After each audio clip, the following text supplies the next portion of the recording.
नवदीप जले, नव फूल खिले, नित्य नई बहार मिले।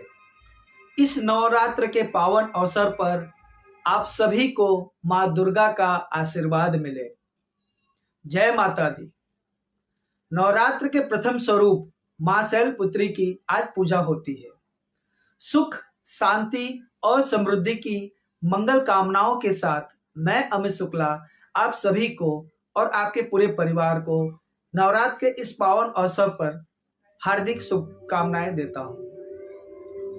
नवरात्र का मुख्य संदेश बुराई पर अच्छाई की जीत है, जो मां दुर्गा की राक्षस महिषासुर पर विजय का स्मरण कराती है।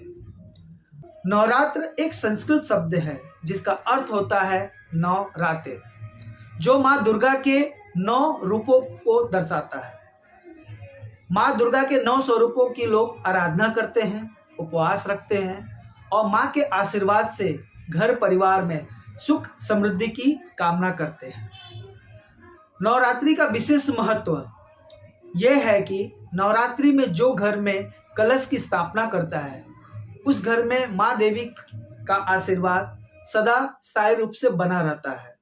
नवरात्रि में गुजरात में गरबा और डांडिया बहुत ही लोकप्रिय है। वैसे तो पूरे भारत में डांडिया और गरबा लोकप्रिय है। लोग हर्षोल्लास के साथ इसकी तैयारी करते हैं और चारों तरफ रौनक ही रौनक रहता है। जबकि पश्चिम बंगाल में यह दुर्गा पूजा के रूप में मनाया जाता है। लोग सुख समृद्धि के लिए उपवास रखते हैं, घर में साफ सफाई और घर को सजाते हैं और मां के सम्मान में नृत्य और गायन करते हैं।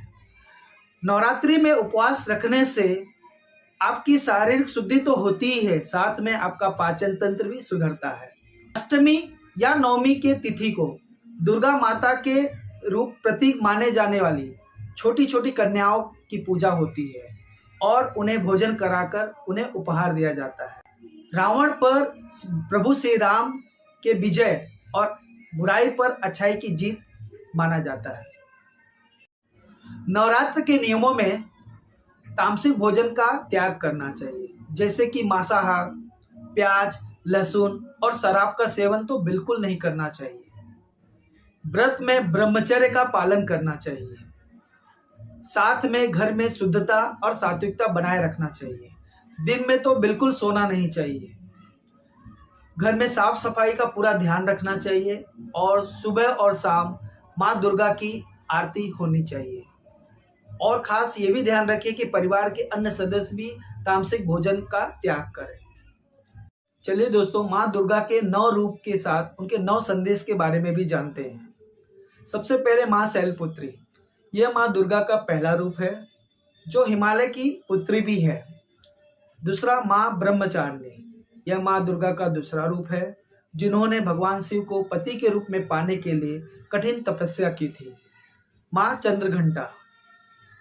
यह माँ दुर्गा का तीसरा रूप है, जिनके मस्तक पर घंटे के आकार का अर्धचंद्र सुशोभित है। कुष्मांडा माता। यह माँ दुर्गा का चौथा रूप है, जो ब्रह्मांड के निर्माण से संबंधित है। इन्हें अष्टभुजा देवी भी कहा जाता है। पांचवा स्कंद माता।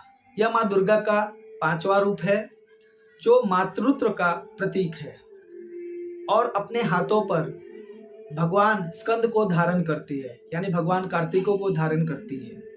माँ कात्यायनी।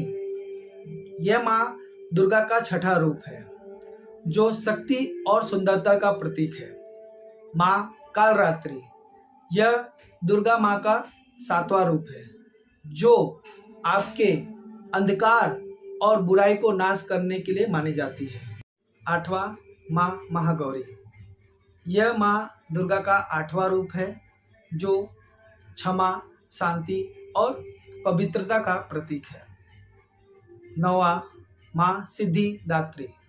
यह माँ दुर्गा का 9वां रूप है, जो ज्ञान और विजय प्रदान करती है। चलिए माँ के कुछ प्रभावशाली श्लोकों का बारे में जानते हैं। ये माँ की महिमा का गुणगान करता है, जैसे कि सर्व मंगल मांगल्ये शिवे सर्वार्थ साधिके शरण्ये त्र्यंबके गौरी नारायणी नमस्तुते। दूसरा, ओम जयंती मंगला काली भद्रकाली कपालिनी दुर्गा क्षमा शिवा दात्री स्वाहा स्वदा नमस्तुते। या देवी सर्वभूतेषु मातृरूपेण संस्थिता नमस्तस्यै नमस्तस्यै नमस्तस्यै नमो नमः। इसी के साथ मैं आप सभी को एक बार फिर से नवरात्रि के पावन अवसर पर हार्दिक शुभकामनाएं देता हूं। तब तक के लिए नमस्कार। जय हिंद, जय भारत।